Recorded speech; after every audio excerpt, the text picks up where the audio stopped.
Assalamu alaikum, everybody. Starting our very third session of the day on the topic, the invisible future of design. With me, I have Manuel Lima, a design expert and a recognized, known for his expertise in information visualization and data-driven storytelling. He has authored books, given talks, and contributed to the field of information design. With me, I also have Raza Ali Dada, a well-known architect and a principal in Nair Ali Dada and Associates. Thanks, everyone. Perfect.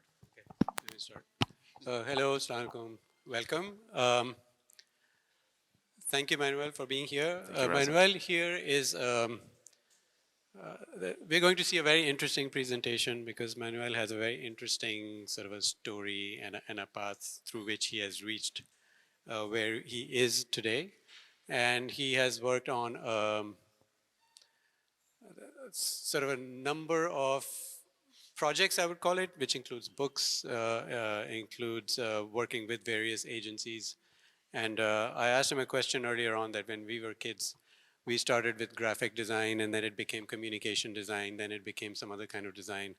And we think we can't put a name on it anymore because it has gone to so many different places, and so has him. So I think it'll be great to see this very rich and diverse sort of works that he has been able to produce, and also his take on this whole idea of networking. And I know how you've earlier talked about the sort of tree of life and all that kind of stuff. I don't know if it's part of the presentation, but yeah. So I think rather than introducing him this way, I think part of his introduction is also in his presentation that he has for us. And Manuel, I think you should take over, give us a little bit of what you've been up to, and then can't wait to see what you have brought with you. Absolutely. Thank you so much. Thank you so much, Raza. And thanks everyone for coming. It's my first time in Pakistan and I'm super excited. I used to live in New York at some point, and one of my best friends was Pakistani, and he used to take me to like all these Pakistani restaurants. And I love Pakistani food. I'm a little bit of a foodie, but I love Pakistani food. So just last night I had my first sort of like real, authentic Pakistani. It was delicious. So I'm really excited to be here. And talking about the invisible future of design, and I think you're going to understand a little bit of that through the presentation, but really talking a little bit about our responsibility as designers to build a better society and building a better world. So over the years, I've worked in various companies, big and small, small startups like Code Academy, and big tech conglomerates like Microsoft and Google and a few others. Nokia, curiously enough, when Nokia was still a thing before the iPhone age. And I did a little bit of everything, really, over the years. That's why I've had so many different roles, as Raza was mentioning, doing a variety of user experience work on really almost every platform you can imagine, from mobile to desktop, TV, different campaigns, advertising, websites, software applications. I think I've done kind of a little bit of everything over the years. But maybe some of you are more familiar with my work on data visualization and visual culture. And these are actually the 3 books that I published on this topic by Princeton Architectural Press. And my very first one was really about networks. I was kind of obsessed about how humans represent different types of connections. And that was, really the gist of my very first book on network visualization. And I'm a little bit obsessed by the origin of things. So I wanted to go further in terms of like, what were the first humans that actually tried to depict any type of network? And that took me to the tree diagram, and the tree as a visual metaphor for conveying information and conveying knowledge. And that's why the Book of Trees came out. And then I became, again, obsessed about the origin. I wanted to go further back in time. And that took me to circles, which is really like our primordial way of representing information and knowledge. And I collected a bunch of circular diagrams, illustrations, symbols. These are just actually a sample, and my previous books are very visual, many of them containing 300, if not more, images.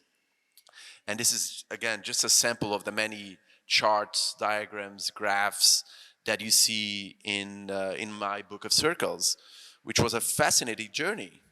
But I wanted to challenge myself. And my most recent book, believe it or not, does not have one single image, one single chart or graph or illustration. And that was very much by design. First of all, I wanted to challenge myself, knowing that visual imagery was not the only thing that I was interested in.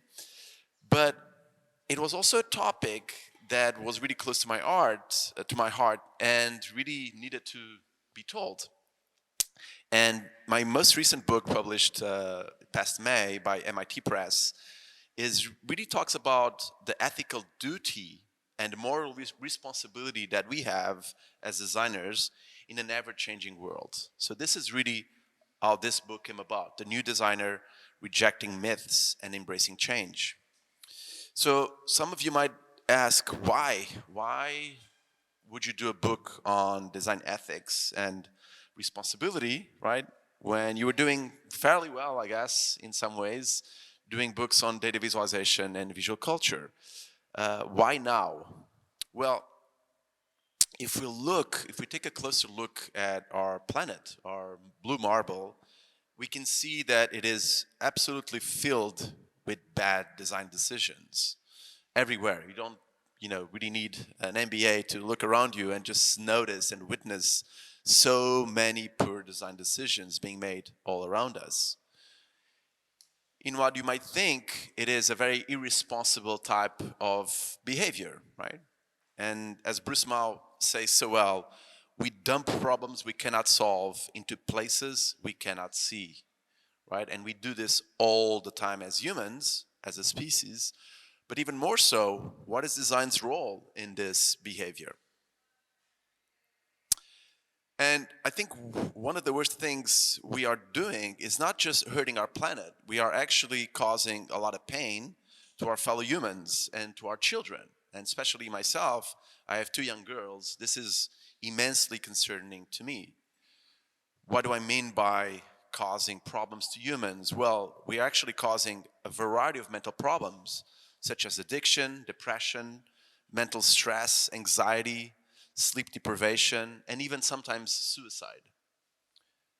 And we are doing this by means of sometimes really well-designed tools and applications.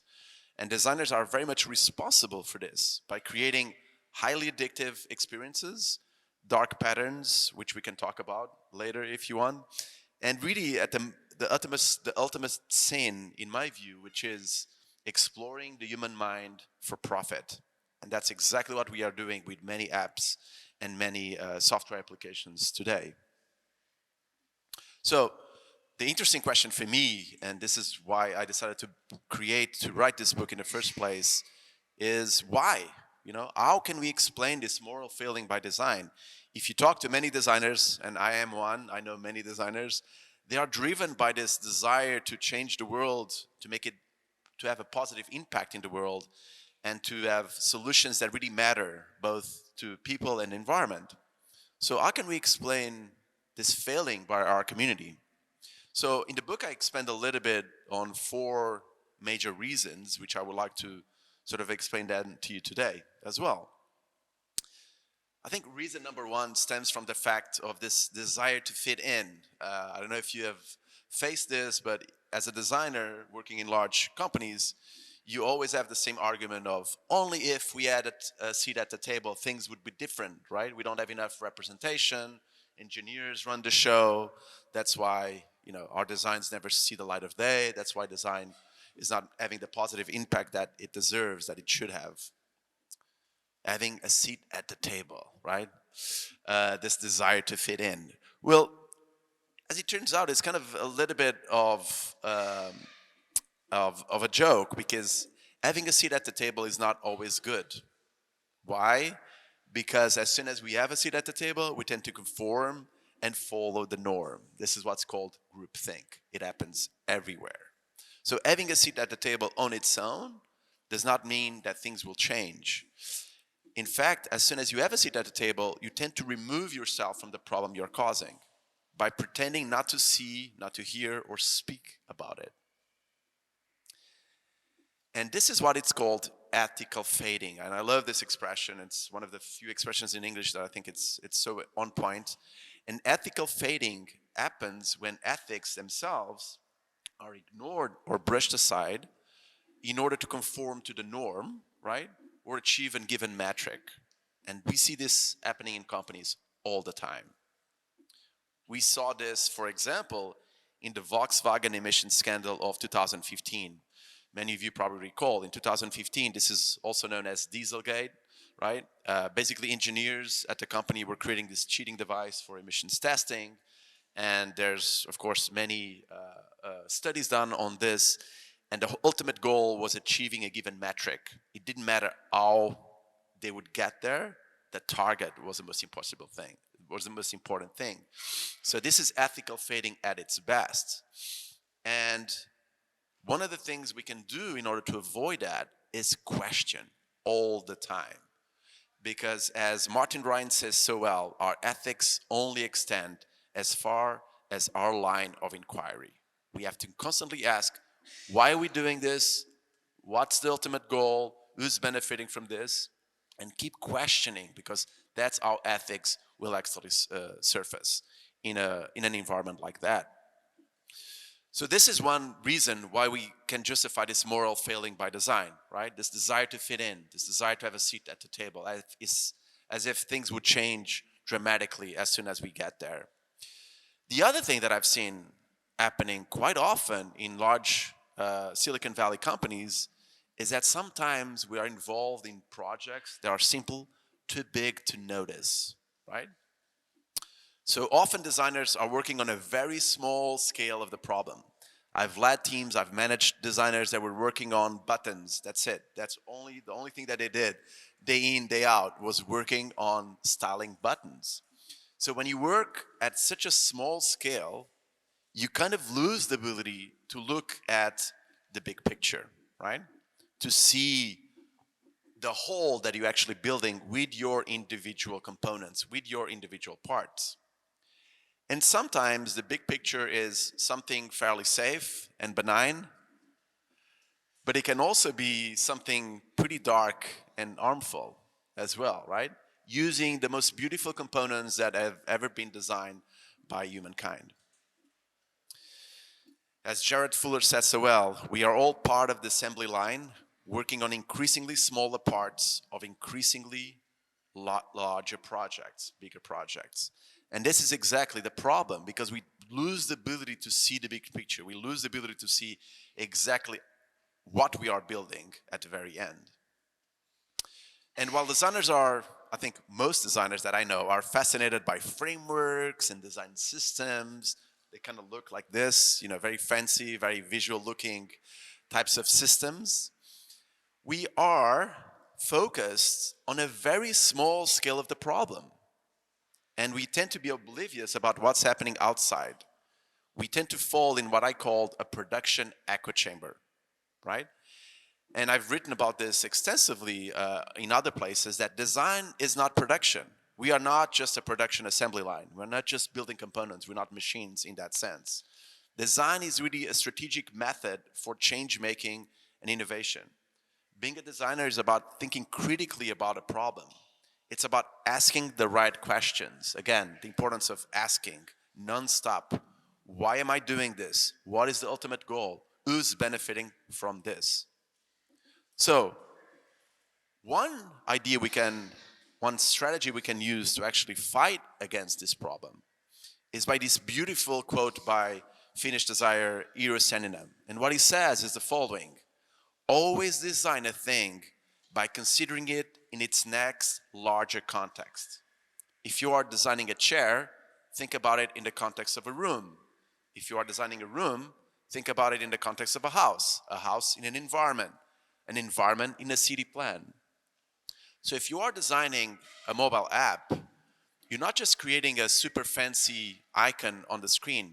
Don't think about that work as this beautiful icon. What you are really creating is a companion, right? At a time where we spend more time with our phones than we spend with our relatives and friends, what you are really developing is a person who's going to spend a lot of time with that user, right? With that person. So what kind of companion do you want to design? Do you want to design a companion that's always irritating you, that's always nagging you constantly to do things that you don't want? Or do you want a companion that's supportive, right? That's actually trying for you to be the best version of yourself. What kind of companion do you want to design? Again, look at this quote. Think about that next large context when you are designing anything, right? A mobile app or any other solution. So, too big to notice. That's kind of like reason number two for this moral decline of design in modern world. The third point that I want to make is the issue that we tend to see humans as data points, right? And when we start treating humans as data points, we detach ourselves from the problems we are causing.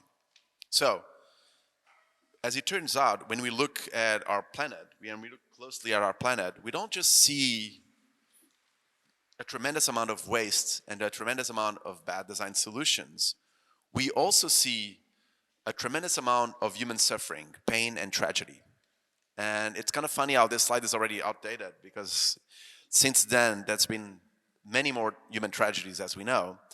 And how do we, as a community, both the design community and specifically as a data visualization community, how do we react to this human tragedy?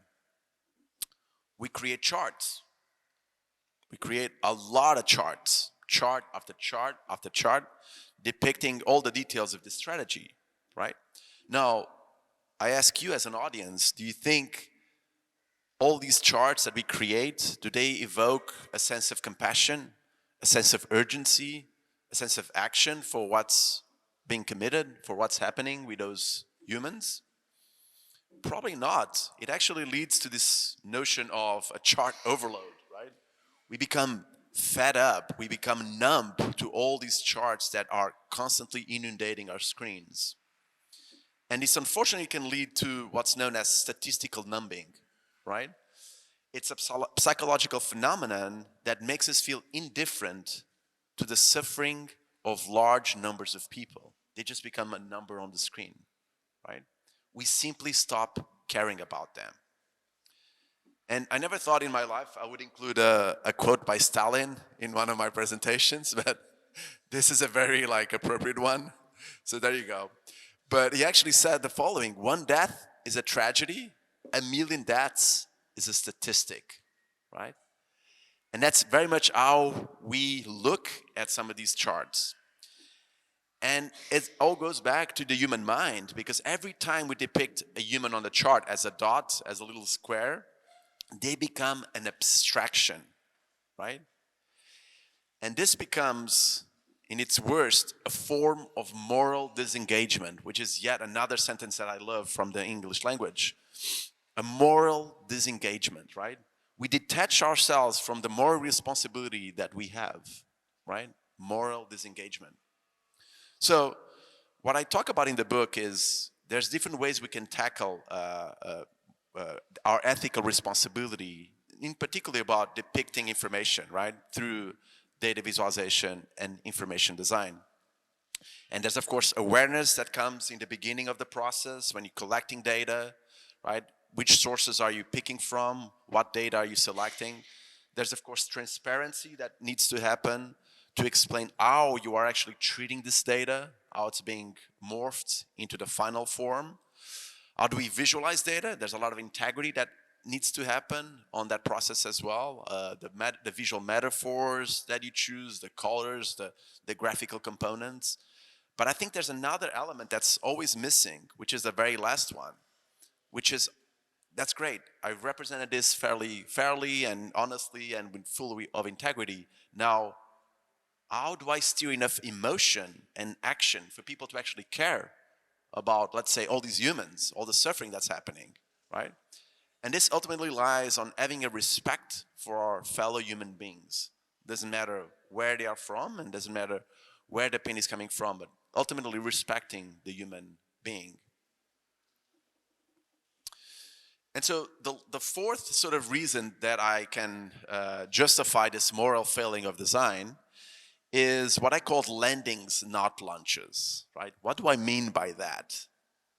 So there's a thing called Goodhart's law, and it says that when a measure becomes a target, it ceases to be a good measure, right? And we see this unfortunately all the time. So anytime you see things like sales, adoption, conversion, feature parity, profitability, these are all terms very common in Silicon Valley and tech companies. Anytime you see any of those tied with things like a raise, a promotion, a bonus, take it with a grain of salt. This is normally a recipe for problems of all sorts, right? So imagine this scenario, which is not even too far-fetched. Let's say that the doctor's performance is associated by how many success cases he or she is responsible for. Hey, doctor, we have got a critical situation. No, I'm just taking the easy ones out. My performance, right, is dependent on my success cases. So there's no point in taking a very difficult case. It's not going to help me as an individual, right? So that's exactly how Silicon Valley operates. Today, in a large number of tech companies, designers, but it's not just designers, really, engineers, product managers, really the whole gamut of roles, they are evaluated based primarily on one thing, the number of launches, right? How many things they throw out in this ether. Now, this paper plane that you throw out, this new feature that you throw out, let's all celebrate now. That's a huge celebration, always. But did it land? Is it helping humans? Is it helping society? Is it helping the environment? Is it ethical? Who cares? We just launched. Let's celebrate, right? We're going to get a bonus at the end of the year. And that's exactly how they operate. No one really cares about the landing. They care about the launches, which for me is absolutely surreal. And it's not like designers are to blame necessarily, because the entire design community, institution, education is based on this idea of a launch, right? So there are different diagrams or models to express the creative genius, right, of design or innovation. But this is one of the most popular ones. This is called, there's different names, but it's called the double diamond. It was created by the British Design Council roughly 20 years ago. It's also known as the 4D diagram because it's as the four different stages. It's the two diamond, it's known as the double diamond because it kind of represents two diamonds, right? The first diamond is always about understanding the problem, right? Making sure that you are designing the right thing. And the second one is all about the solution, right? Designing the thing right. So then you have the different stages, discovering, doing the research, user research, why it's important, understanding the problem, and then designing, and then look at the very end of it. What's the end? The solution. That's it. The launch, right? The delivery. And there's a book, a fascinating book that covers 100 years of innovation design diagrams, like this one. This is just one of like close to 90 diagrams that they have captured. And all of them, all 82 diagrams without exception, since the 1920s, they all have one thing in common. They go through different stages. Some are more circular in nature, others are more linear, but all of them without exception end with one thing, the launch, the delivery, right? You end it off to the client, you end it off to the user, that's it. You wash your hands and you go and you jump to the next project. And unfortunately, so does your responsibility. That's it. I wash my hands, I jump to the next project, and my work here is done. Well, I find this completely incomplete as a vision for what design stands for and what design should be. And I feel so strongly about this that at some point I wanted to convince my publisher that the name for my book should be The Third Diamond. And then she was like, no, that's a bad idea. You are giving this diagram way too much importance. It should not be the third diamond. Let's think about an alternative name. But I still feel this third diamond is missing. And this third diamond is really a diamond that focuses on impact, right? Really focuses on the landing. Where did it land? How did it land? Who's helping? Who's benefiting from this, right? Otherwise, what's the point? What's the point? I mean, imagine yourselves as kids throwing a paper plane and not seeing if it actually lands or how it lands, right? That's the whole purpose of building it in the first place. So, why does this matter? It matters for, of course, a few reasons, but most importantly, because this is it. This is all we have, right? Here, Portuguese, Pakistanis, like, we are all connected in this little vessel travel through this darkness, right? There's no boundaries. Nature doesn't see boundaries. Nature doesn't see about, differences in religion, in language, or whatever we want to create as humans. We are all in this together. And I think only a few of us of the human race have had the privilege of actually seeing this view themselves. And all of them, as soon as they go up in space, and there's a lot of descriptions from astronauts on this, it's what's called the overview effect. It's this apprehension that, oh my God, we are so tiny.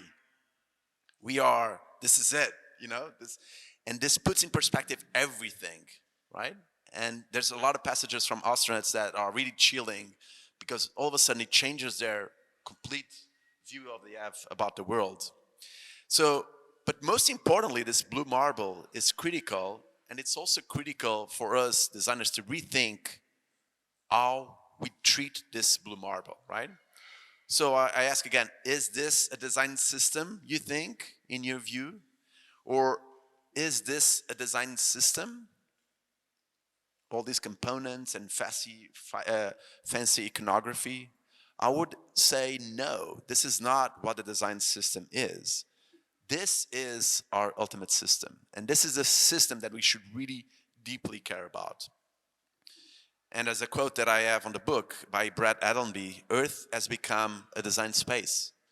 And we should embrace it as such, as our ultimate canvas, as our ultimate design space.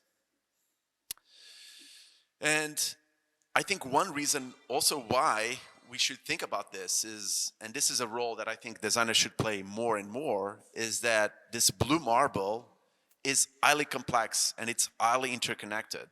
We look at the media today, and the media, they love, and I think all of us humans, we have a tendency to prefer very simplistic reasons, why certain things happen. Why do we have poverty in the world? Why is this war happen? And it's like, very clear answer, but nothing like that is clear ever. And so I would say, don't believe in linear narratives. Really think about problems in a much more complex nature, and how things like climate events are associated with diseases, with poverty, with racism and war. Everything is deeply interconnected and deeply interdependent.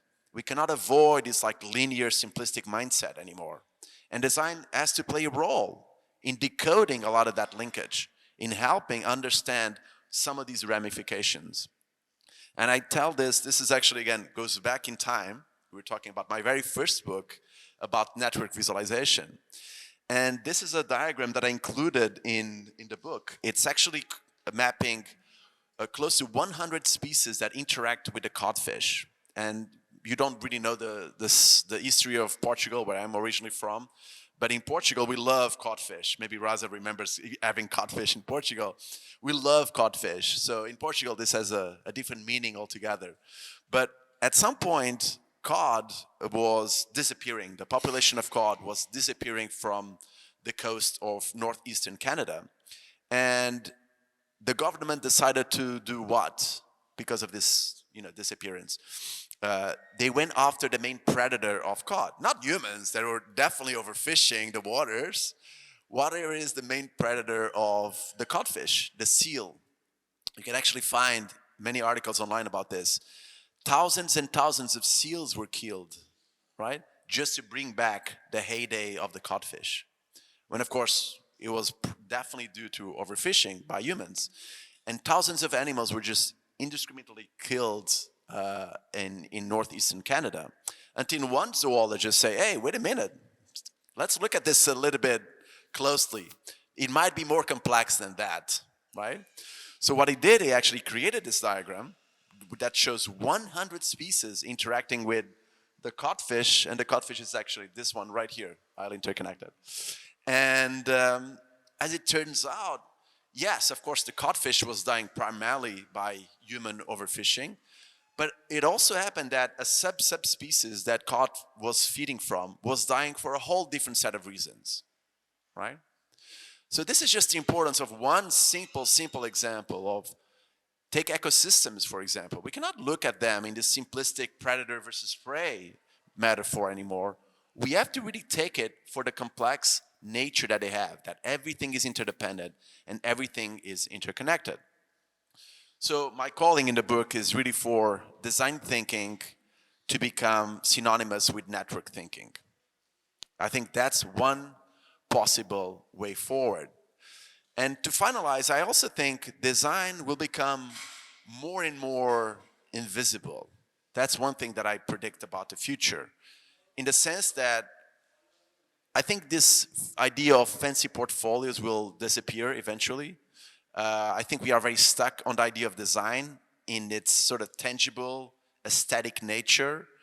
And I would like, I don't only I predict, I would like for that to happen. And this might actually be a forcing function. Artificial intelligence, right, is already taking over the visual aspect of digital design as we know it today.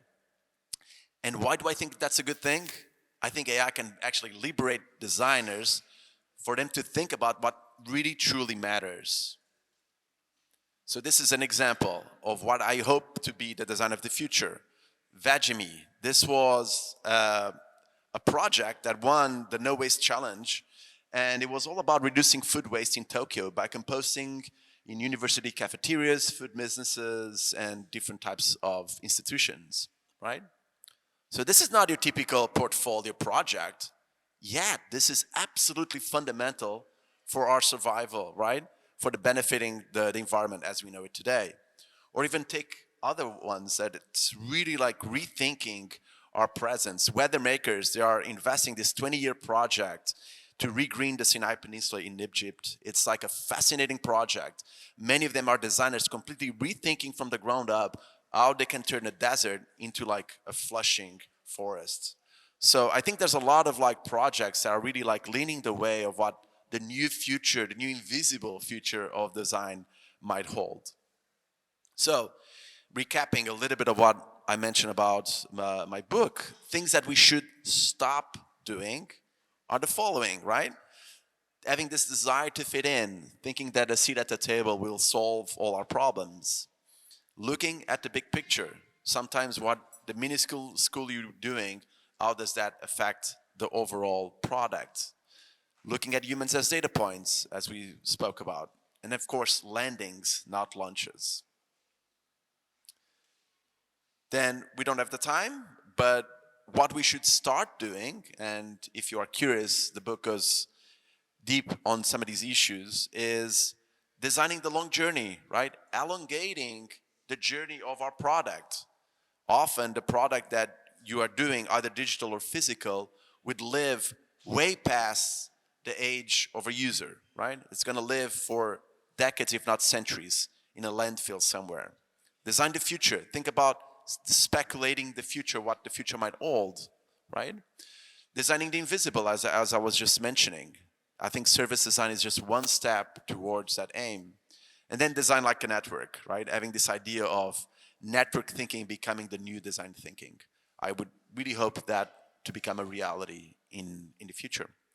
So if you're curious, this is my latest book, The New Designer, available at fine bookstores everywhere. And it was a pleasure to talk to you today, and hopefully there's going to be some questions as well. So thank you.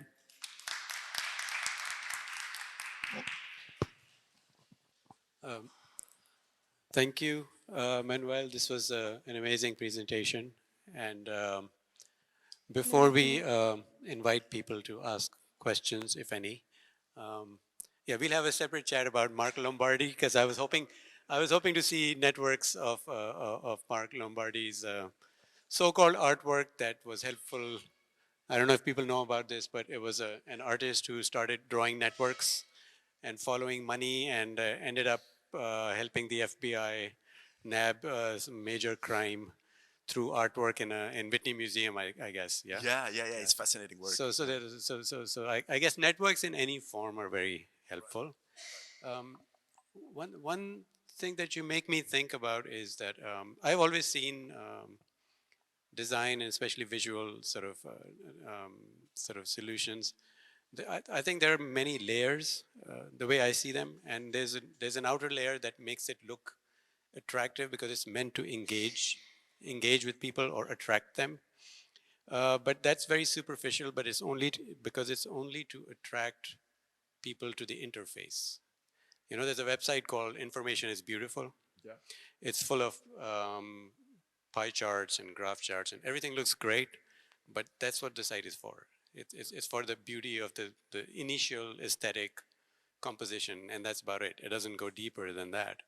And I think part of the, let's not call it a problem, but part of the condition has been that the definition of success and the goals of people behind these assignments have been the problem.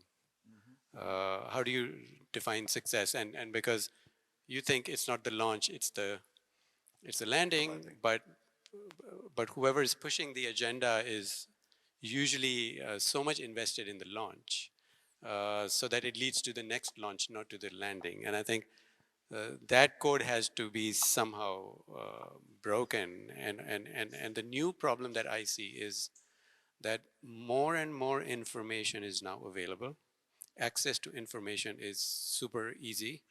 Therefore, there's more information available, more than what we can handle or manage. And therefore, there's an additional, let's say, challenge in terms of how to simplify and channel the right information to the right people. Because there's just too much. And nobody's inherently trained to deal with such a volume of information. So I think perhaps you mentioned AI, and perhaps you can tell us if you think that will make any difference Yeah, moving forward. yeah, in terms of the volume of information, absolutely. I always see that information visualization is a tool for that, making the invisible visible. I think there's a lot to say about it.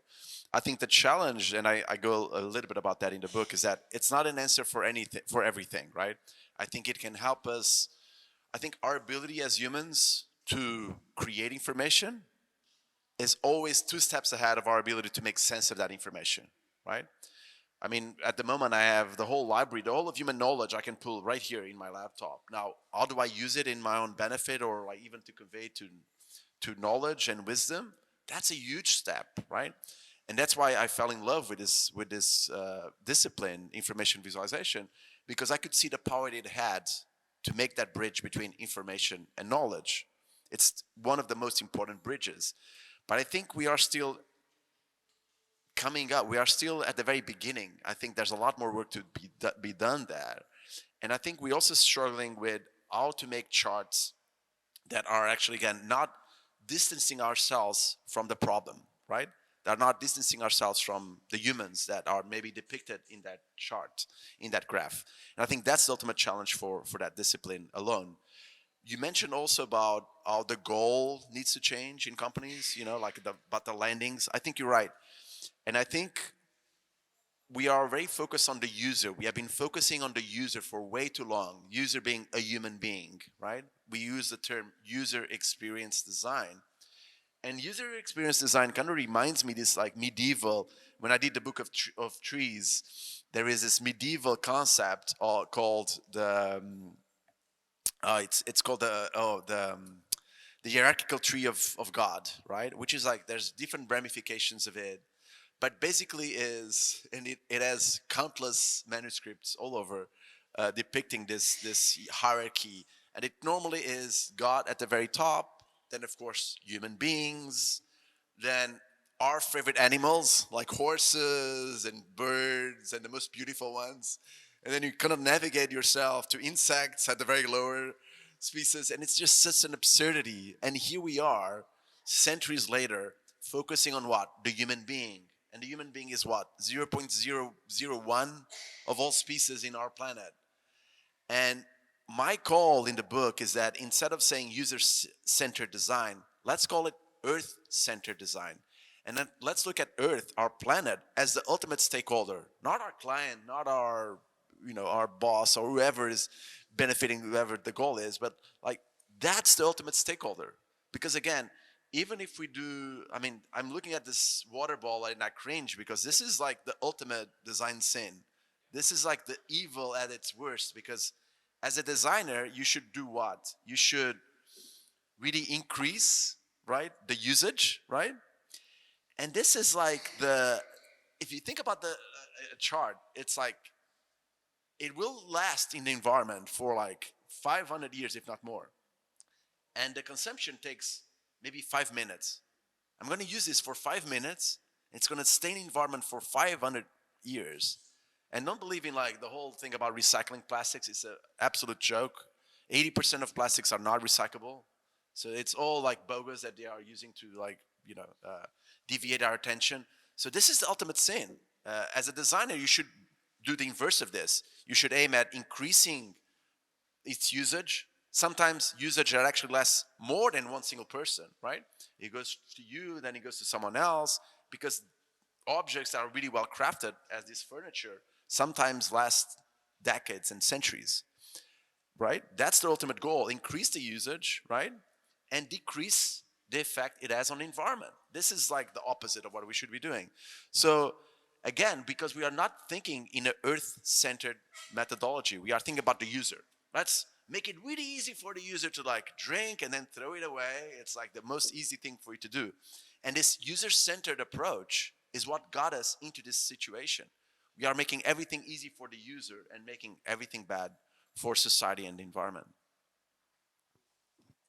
Thanks. The most ridiculous example of that is you have a refrigerator and it has a screen that shows you what's inside. You don't have Yes. to. You don't have to open it up. Exactly. So Let's anyway, make it really easy.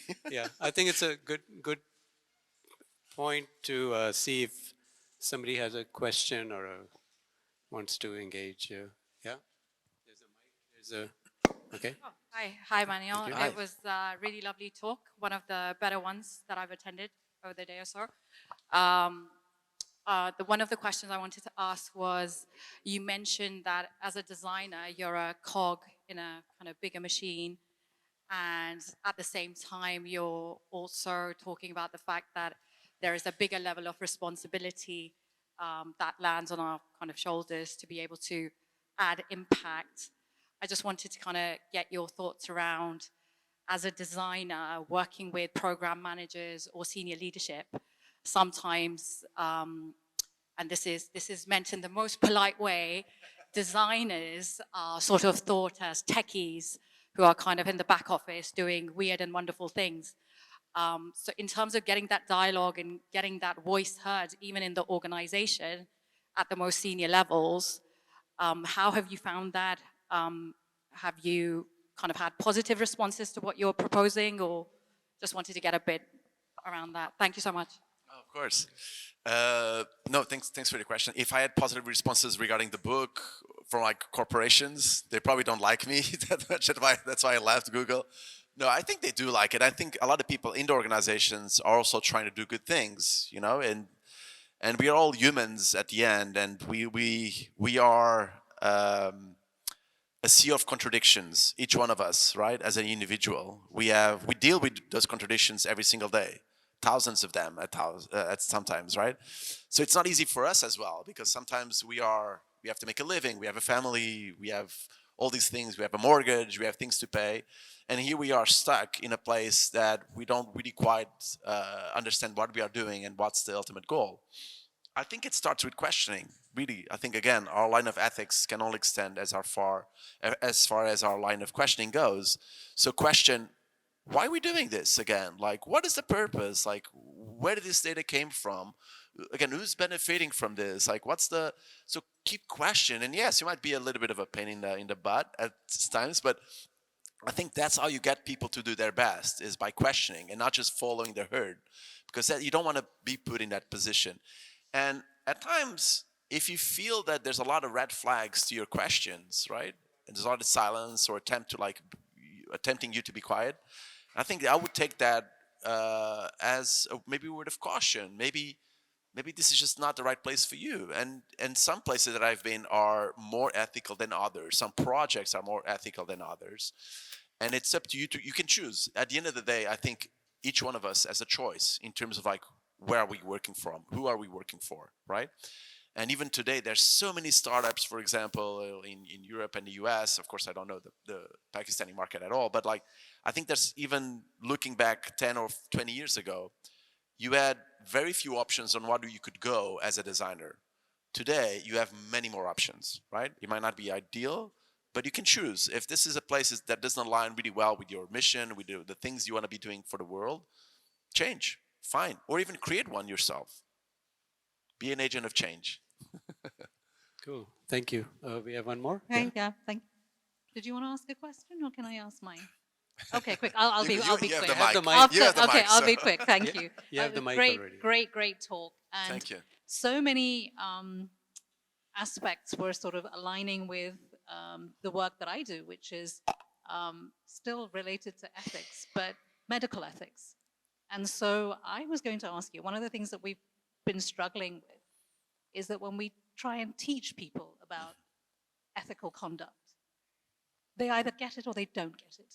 So it's either there or it isn't there. Right. Because that seems to be something which is like your foundation, right? So Right. your moral foundation is something that That's so true. just develops very early on.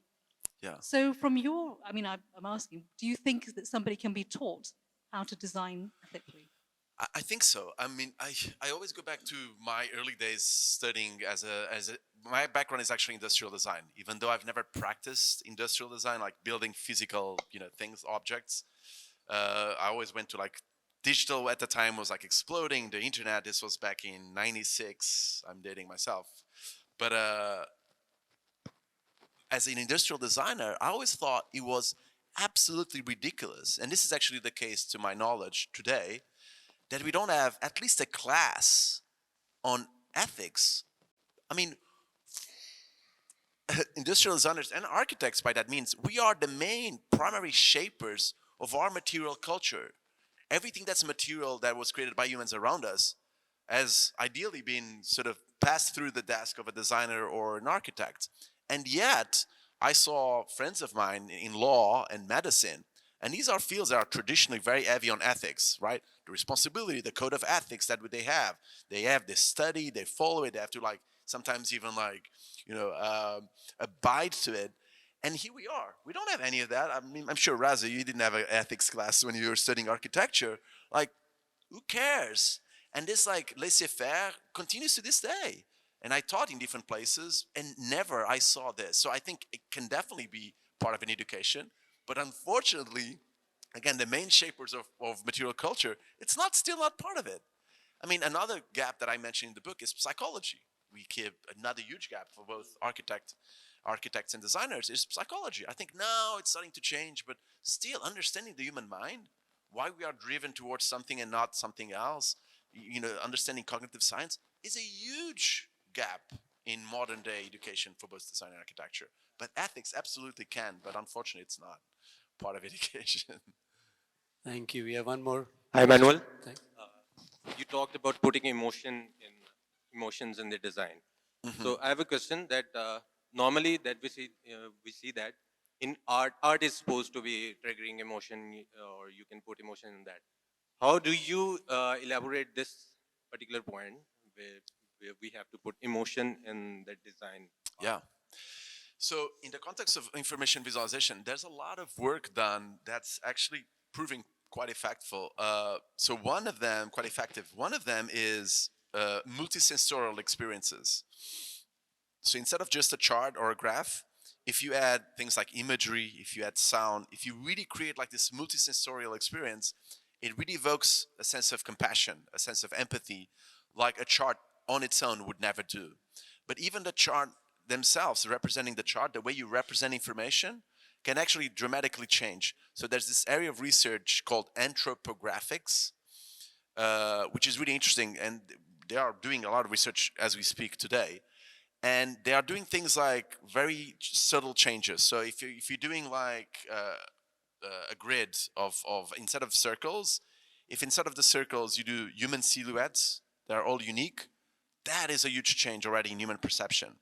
If instead of like a geometric shape, you do a more organic one, that also contributes to a sense of like uniqueness and empathy towards those things being humans, not just abstractions on the screen. So I think there's a lot of things that are happening that people are becoming aware of. This is as a gap, right, in the field of information design. And hopefully more of research like that will evolve in coming years as well. Cool. Thank you very much. The ladies here have been flashing the 1 minute sign since a long time. So For 10 minutes. thank you, Manuel. This was Of a course, great thank you, session. Rafa. Thank you Thank you for so much. Thanks, and everyone. thank you, everyone. Thank you. My pleasure.